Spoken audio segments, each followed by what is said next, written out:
আজকে আমরা সকলে এখানে একত্রিত হয়েছি কেন? আমরা সকলেই সেটা জানি। আমরা যে 31 দফাটা দিয়েছি দলের পক্ষ থেকে, বাংলাদেশের সকল আন্দোলনকারী, গণতন্ত্রের পক্ষে আন্দোলনকারী সকল দলের পক্ষ থেকে যে 31 দফা আমরা তৈরি করেছি, 31 দফাটি আমরা আমাদের নেতৃবৃন্দের হাতে আজকে তুলে দিয়েছি, বিভাগ পর্যায়ে, জেলা পর্যায়ে নেতৃবৃন্দের কাছে।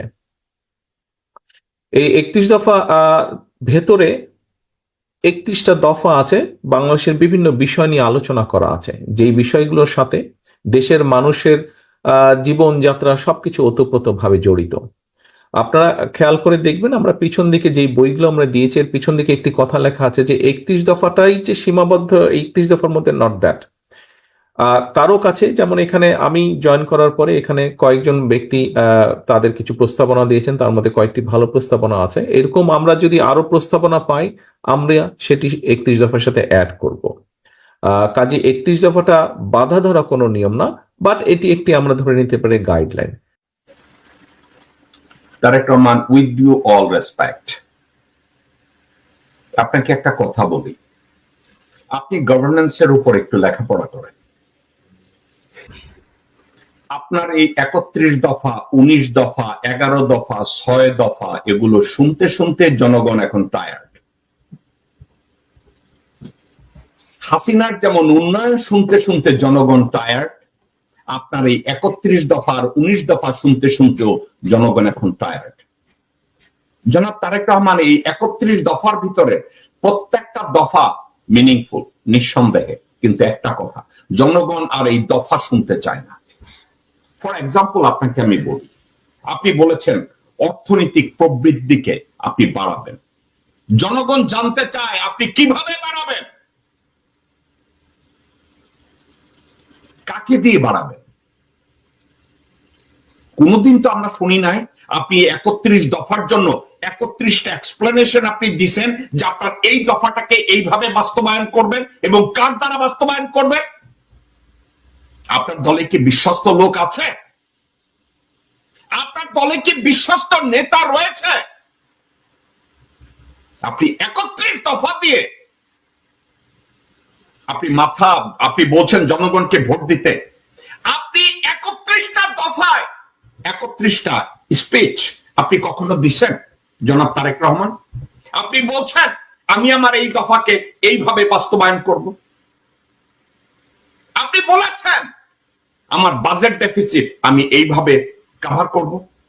আপনি বলেছেন আমি এইভাবে এমপ্লয়মেন্ট তৈরি করব।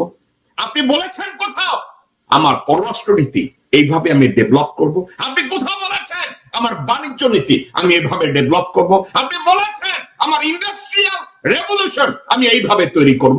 একবারও বলেন না জনাব তারেক রহমান। আপনি কোথাকার এই বুলশিট 31 দফা নিয়ে আপনি সামনে এসেছেন? কাকে দিয়ে আপনি এগুলো করাবেন? আপনার পাশে কতগুলো বালছল পয়সা আছে, এগুলোকে দিয়া? মির্জা ফখরুলকে দিয়া? মির্জা আব্বাসকে দিয়া?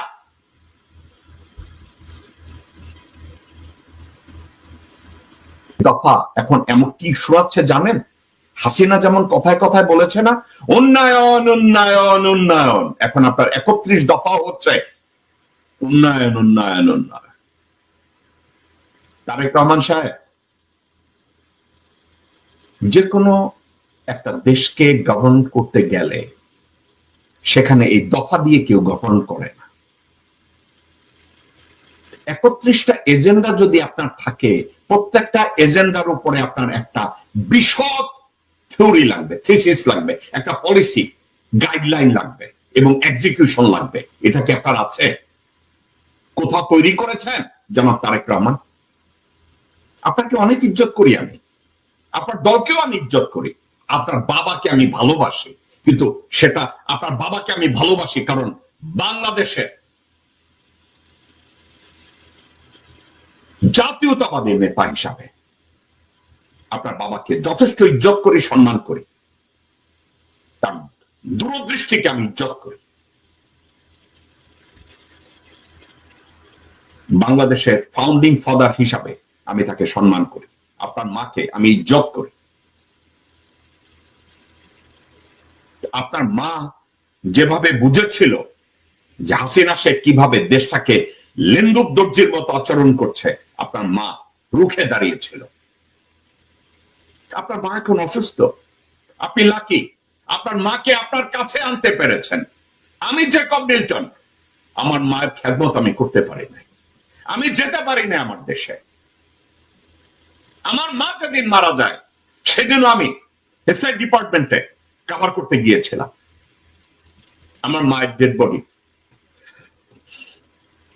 আমি দেখতে পাই না।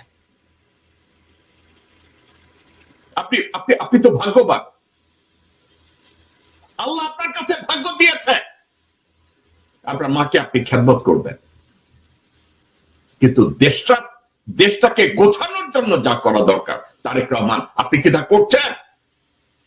বহুবার আপনাকে মেসেজ দেওয়া হয়েছে যে আপনি ইস্যু ভিত্তিক, ইস্যুর উপরে বেস করে আপনি বক্তব্য দেন।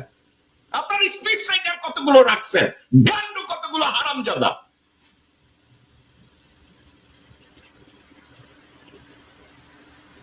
হাসিনার কতগুলো চাকর বাকর হাসিনাকে যেমন ডুবিয়েছে, আপনার সেক্রেটারি সানি এখনো ব্রাহ্মণবাড়িয়ায় জমি দখল করে, ব্রাহ্মণবাড়িয়া জমি দখল করে আপনার নামে বিল্ডিং উঠায়, বিএনপির হেডকোয়ার্টার তৈরি করে, ওখানে নমিনেশন সেল করে আপনার সেক্রেটারি। আর আপনি 31 দফা নিয়ে কথা বলেন। তারেক রহমান সাহেব, এই 31 দফা নিয়ে ফার্দার কথা বলার আগে আপনাকে আমি অ্যাডভাইস করব, এই 31 দফার প্রত্যেকটা দফাকে ইভালুয়েট করার জন্য আপনার 31 জন নেতাকে লেখাপড়া না জানা কতগুলো গান্ডুদের কেনা, মির্জা ফখরুল কেনা, রুহুল কবির রিজভী কেনা, মির্জা আব্বাস কেনা, আমানুল্লাহ আমান কেনা, রুমিন ফারহানা নবী কেনা, সামাওবায়েত কেনা, আমির খসরু মাহমুদ কেনা, ইকবাল হোসেন টুকু কেনা, সালাউদ্দিন কেনা, এইসব কুত্তার বাচ্চা কাউ কেনা। 31 জনকে নির্ধারণ করুন, লেখাপড়া জানা দূরদৃষ্টি সম্পন্ন এক একজনকে এই 31টা থিসিস, থিওরি, এক্সিকিউশন এগুলো নিয়ে তাদেরকে লিখতে বলেন, আপনার কাছে খসড়া দিতে বলেন, তারপরে এগুলোকে কম্পাইল করেন। এরপরে ভালো একজন স্পিচ রাইটারকে বলেন 31টা দফার উপরে আপনাকে জন্য সামারাইজ করে এক একটা বক্তব্য তৈরি করে দেয়। আল্লাহর ওয়াস্তে ওই বক্তব্যটা সহজ সরল ভাবে জনগণের সামনে প্রকাশ করে। আল্লাহর ওয়াস্তে এই কার্টুনের মতো দেখানো বুলানো এ ধরনের স্পিচ দিয়েন না, এগুলো লজ্জাস্কর।